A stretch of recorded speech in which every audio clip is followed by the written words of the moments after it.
한 사람은 하늘의 이야기를 하는데 또 다른 한 사람은 땅의 이야기를 하고 있다면 처음부터 소통이 되지 않을 것입니다. 이처럼 큰 차이를 하늘과 땅만큼의 거리라고 말을 합니다만, 오늘 본문 말씀에서 언급된 내용은 하늘과 땅 정도의 차이가 아니라 아예 단절되고 있는 장면을 보게 됩니다. 오늘 본문 요한복음 3장 31절에서 예수님을 위로부터 오시는 하늘로부터 오시는 이라고 침례 요한이 증거합니다. 요한복음 3장 31절에 이렇게 기록되어 있습니다. 위로부터 오시는 이는 만물 위에 계시고. 지금 침례 요한 자기 자신은 땅에서 났고 또 땅에 속하였다고 증거하고, 내 뒤에 오시는 메시아는 하늘로부터 오시는 위로부터 오시는 이라고 말씀하고 있습니다. 침례 요한은 자기 자신을 잘 알 뿐만 아니라 또 자기 자신에 대한 정체성을 명확히 규정하고 있습니다. 침례 요한은 자신이 땅에서 난 자, 한계를 갖고 있는 자라고 여기고 있다면 우리는 어느 정도이겠습니까? 하늘과 땅보다 더 큰 차이로 표현해도 모자랄 정도이지 않겠습니까? 오히려 단절이라고 표현하는 것이 맞을 것 같습니다. 이러한 표현이 기술된 한 곳을 좀 더 찾아보겠는데요. 요한복음 8장 23절 24절의 말씀입니다. 예수께서 이르시되 너희는 아래에서 났고 나는 위에서 났으며 너희는 이 세상에 속하였고 나는 이 세상에 속하지 아니하였느니라. 그러므로 내가 너희에게 말하기를 너희가 너희 죄 가운데서 죽으리라 하였노라. 너희가 만일 내가 그인 줄 믿지 아니하면 너희 죄 가운데서 죽으리라. 너희는 아래에서 났고 나는 위에서 났다. 이것은 침례 요한의 말씀이 아니라 예수님께서 친히 하신 말씀의 메시지입니다. 그런데 기억할 것은 이 메시지가 누구에게 전달되고 있는가 하면 바로 유대인들입니다. 이 지구상에서 자기 민족만 아브라함의 자손이고 또 하나님의 약속을 받았고 하나님을 섬긴다고, 유일하게 하나님을 섬긴다고 하는 민족들, 그 중에서도 하나님을 제일 잘 섬긴다는 유대인들에게 예수님이 말씀하십니다. 나는 위에서 났고 너희는 땅에서 났다. 이 말씀은 여러분 어떤 극명한 정도의 차이가 아니라 이것은 완전히 단절을 의미하는 것입니다. 예수님은 하늘에서 났다라고 말씀하고 계시고 이 메시지를 듣고 있는 유대인들은 너희는 땅에서 났다는 것입니다. 다시 말하면 이들의 출처는 세상이라는 것입니다. 그러므로 메시아이신 예수님을 믿지 않으면, 그를 받아들이지 않으면 모두가 다 죄 가운데 가두어져서 사망에 이르게 된다는 것입니다. 이들이 아무리 아브라함의 혈통을 가졌다 할지라도 또 아무리 선택받은 선민이라고 할지라도 결국은 사단에게서, 마귀에게서 났다는 것입니다. 여러분, 마귀에게서 났다고 그러니까 좀 심하다고 여기실 수 있을 것 같은데 성경에 그렇게 기록되어 있습니다. 요한복음 8장 43절 이하의 말씀을 보시겠습니다. 어찌하여 내 말을 깨닫지 못하느냐? 이는 내 말을 들을 줄 알지 못함이로다. 너희는 너희 아비 마귀에게서 났으니 너희 아비의 욕심대로 너희도 행하고자 하느니라. 그는 처음부터 살인한 자요 진리가 그 속에 없으므로 진리에 서지 못하고 거짓을 말할 때마다 제 것으로 말하나니 이는 그가 거짓말장이요 거짓의 아비가 되었음이라.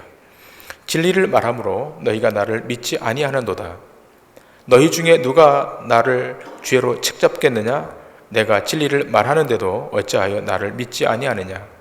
하나님께 속한 자는 하나님의 말씀을 듣나니 너희가 듣지 아니함은 하나님께 속하지 아니하였음이로다. 지금 제가 봉독한 이 요한복음 8장의 증거가 무엇입니까? 마귀에게서 난 것이 세상에 속한 것이고 이들이 예수님을 믿지 않는 것은 하나님께 속하지 않은 것임을 분명히 증거하고 있습니다. 그러므로 출처가 다르고 소속이 다른 것입니다. 이렇게 하늘과 땅 같은 단절이 예수님과 유대인들 사이에 놓여 있습니다. 그러니까 예수님이 이 땅에 메시아로 오셨을 때의 상황은 하늘과 땅만큼의 차이가 아니라 이것은 아예 단절된 상태였다는 것입니다. 자, 그런데도 우리는 자꾸만 어떤 식으로 이것을 여겨가는가 하면, 조금만 더 열심히 하면, 조금만 더 정성을 쏟으면 그 단절은 극복될 수 있다라고 이야기합니다. 그것은 아직도 우리가 사는 세상의 원리 속에서 우리가 벗어나지 못했음을 의미하는 것입니다. 여러분, 기독교 신앙은 은혜를 통해서 그 은혜를 받으면 받을수록 자기 자아는 부정하게 되고 자기 공적과 이력은 희미해지게 되고 결국은 소멸하게 되는 것입니다. 더불어 자신의 가능성은 없음을 발견하는 것입니다.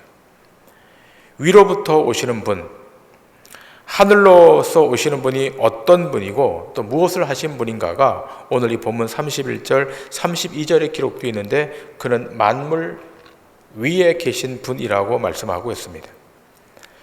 여러분, 예수님이 메시아로 오셨을 때 그분이 만물 위에 계신다라고 하는 것은 피조물의 영역 안에 속하지 않은 분임을 말하고 있는 것입니다.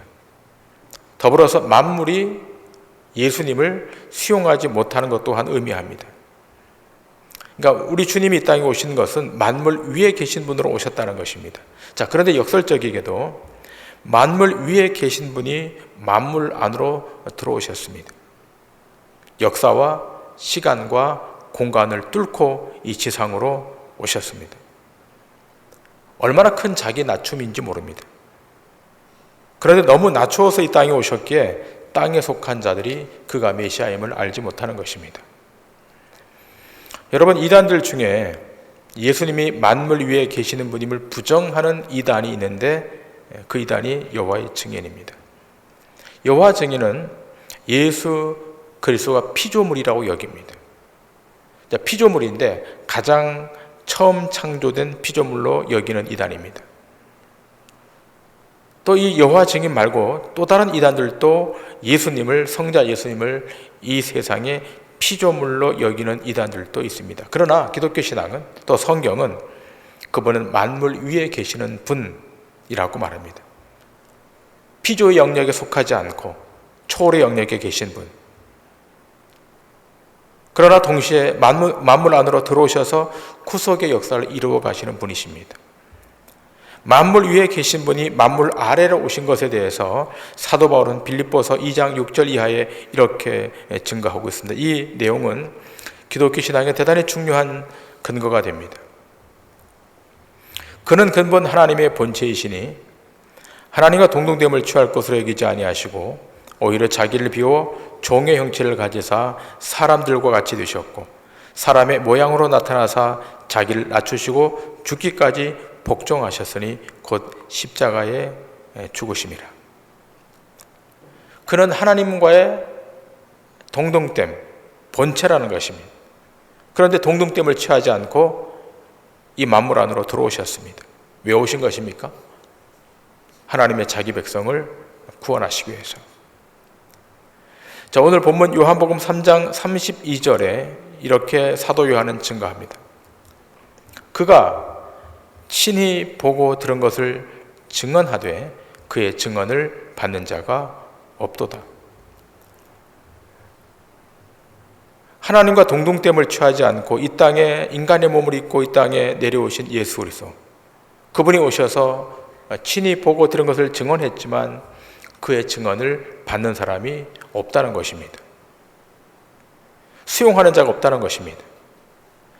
여러분, 기억할 것은 하나님의 증거는 아무나 받거나 누구든지 수용하는 것이 아닙니다. 그 증거는 받을 수 있는 사람과 믿음의 사람만이 취할 수 있는 것임을 역설하고 있습니다.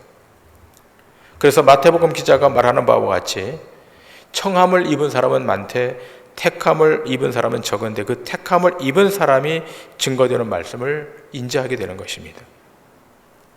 예수님이 위로부터 오셔서 증거한 하나님의 나라, 그 나라는 아무나 인지하는 것이 아닙니다. 청함을 입었다고 다 하나님의 나라를 인지하고 하나님의 말씀을 다 깨닫는 것이 아닌 것입니다.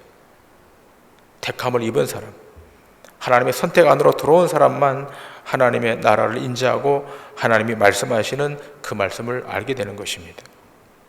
자, 그렇다면 예수님이 위로부터 오셔서 증거한 하나님의 나라는 어떤 나라입니까? 그 나라는 용서의 나라이고 은혜의 나라입니다. 하나님의 나라는 은혜의 나라입니다. 우리의 공로로 들어갈 수 있는 나라가 아닙니다. 차등 없이 베푸시는 은혜, 그 은혜로 들어가는 나라가 천국입니다. 예수님이 하나님의 나라를 비유로 증거하신 것 가운데 대표적인 하나의 비유가 있습니다. 여러분 다 알고 있는 포도원 품꾼의 비유입니다. 이 포도원 품꾼의 비유를 통해서 하나님의 나라에 어떻게 들어가는지에 대해서 비유로 설명하고 있습니다. 마태복음 20장 1절 이하의 말씀인데요. 말씀이 좀 길지만 이 말씀을 제가 읽도록 하겠습니다.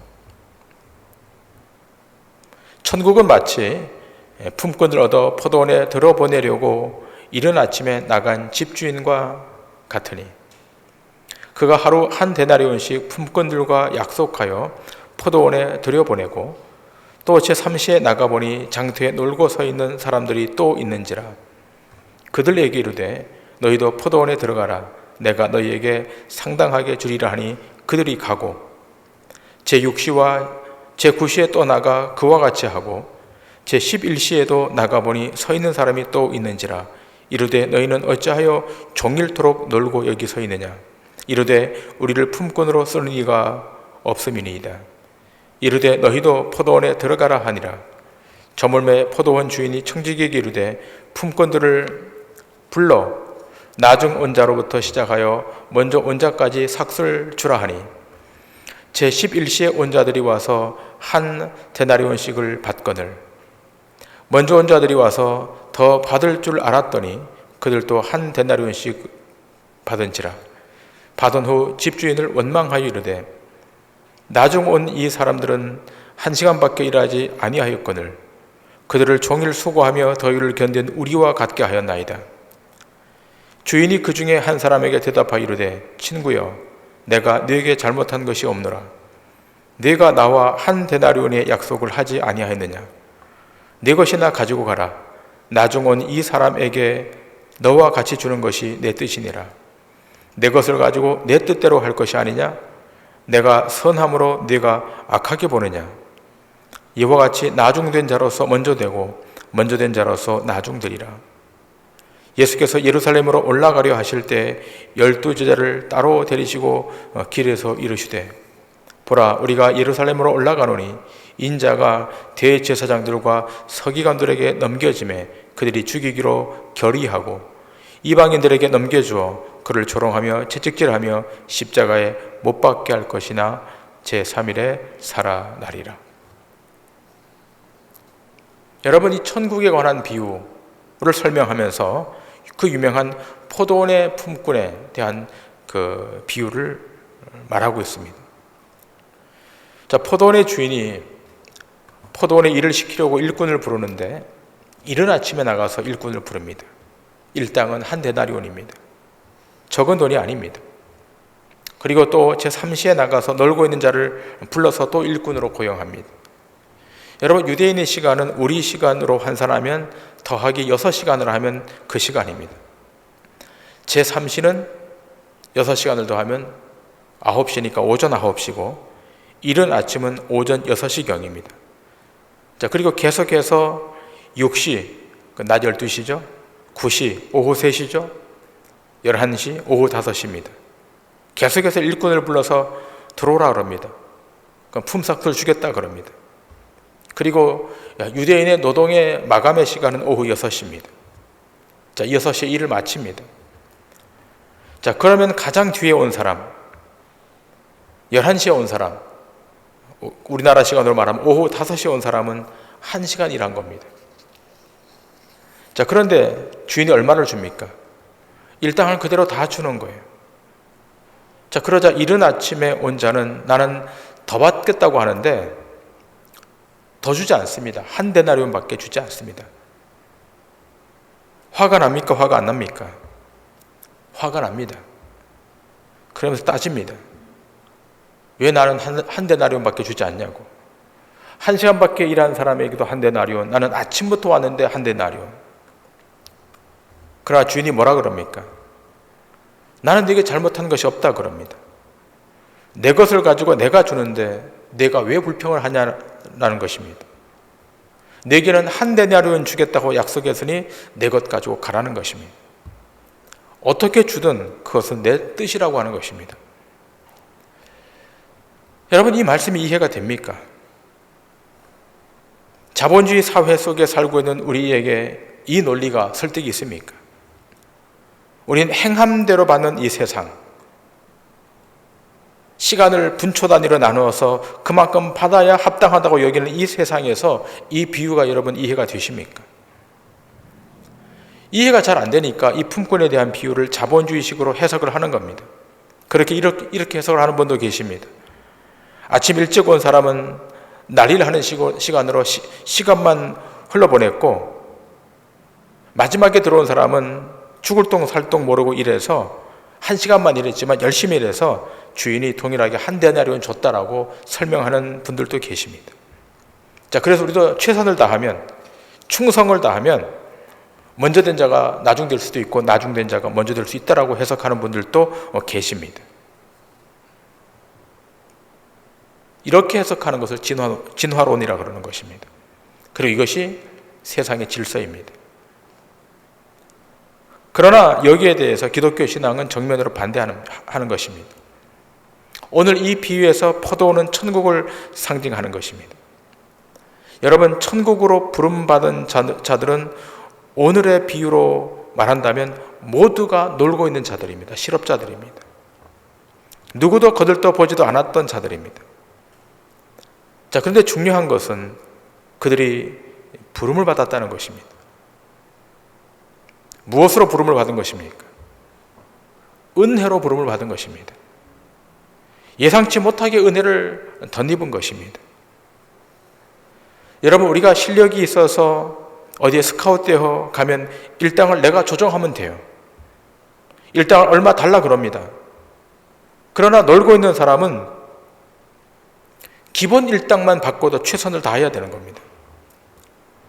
그러므로 이 비유는 아직도 선민의식을 갖고 사는 유대인들, 이 한 그룹에 대한 메시지가 전달되는 것이고, 또 한 그룹, 모든 걸 다 버리고 예수님을 쫓아갔던 제자들, 다 버려두고 예수님을 쫓아갔던 이 제자들에게 이 비유는 걸림돌이 되는 거예요.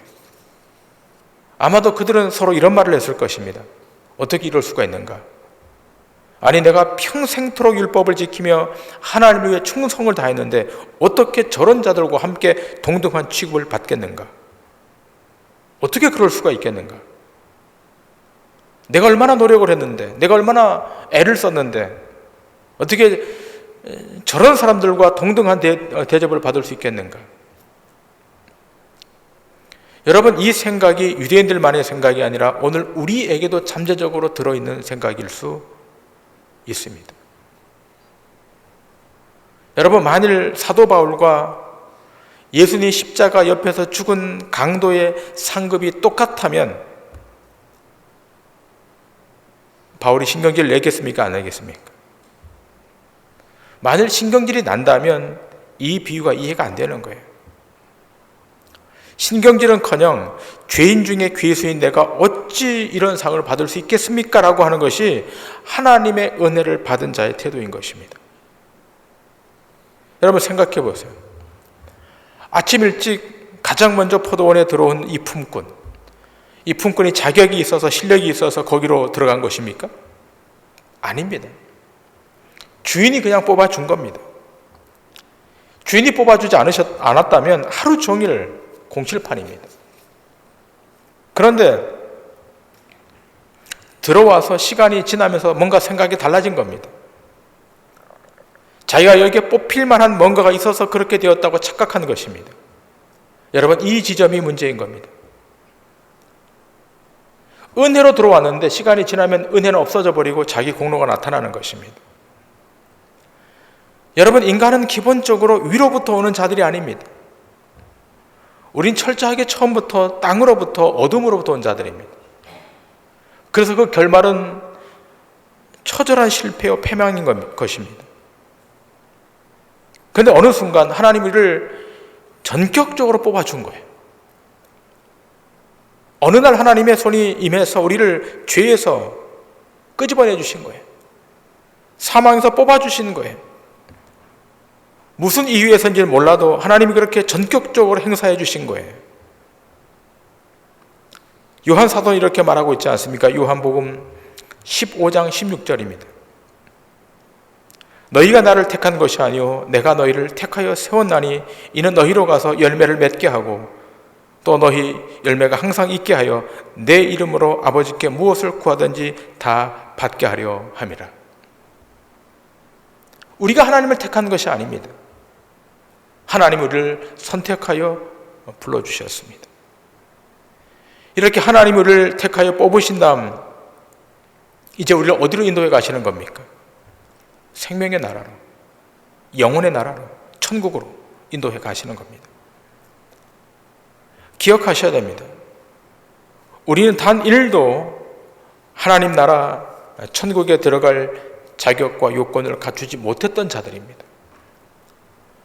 애초부터 우리는 사망을 향해, 멸망을 향해 폭주 기관차처럼 달리고 있던 자들입니다. 브레이크가 고장난 폭주 기관차처럼 저 사망의 끝을 향해, 저 멸망의 끝을 향해 막 달려왔던 자들입니다. 그런데 어느 날 하나님이 그 폭주 기관차를 서도록 만드셨습니다. 하나님의 전능한 손을 동원해서 그 폭주 기관차를 서도록 만드시고 거기서 우리를 다 내리도록 하셨습니다. 그리고 옆 선로로 다른 방면의 기차로 갈아타게 하셔서 영원과 영생이 있는 목적지로 우리를 인도해 가시는 겁니다. 놀라운 반전이 일어난 거예요. 우리 안에 조건이 있어서가 아니고 우리 안에 어떤 자격이 갖추어져 있어서가 아니라 하나님의 놀라운 은혜가 우리 인생 가운데 미쳐지게 된 것입니다. 여러분의 인생 가운데 그런 일이 있었다는 것입니다.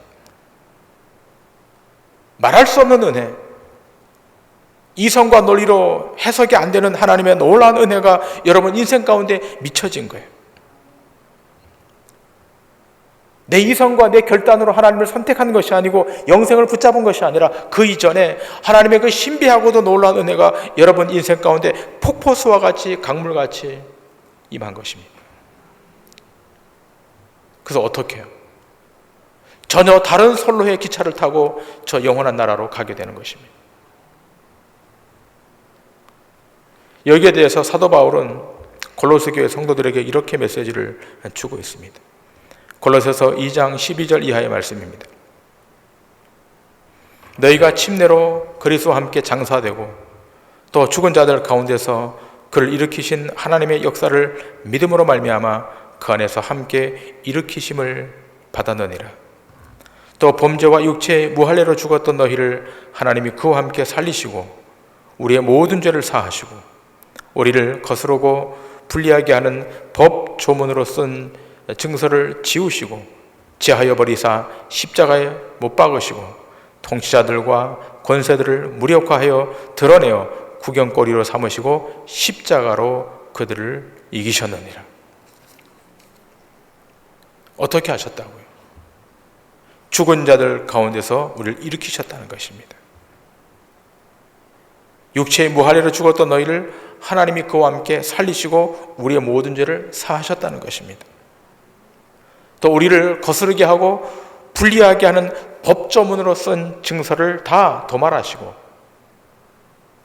십자가에 못 박으시고 십자가로 그들을 다 이기도록 하셨다는 것입니다. 놀라운 은혜입니다.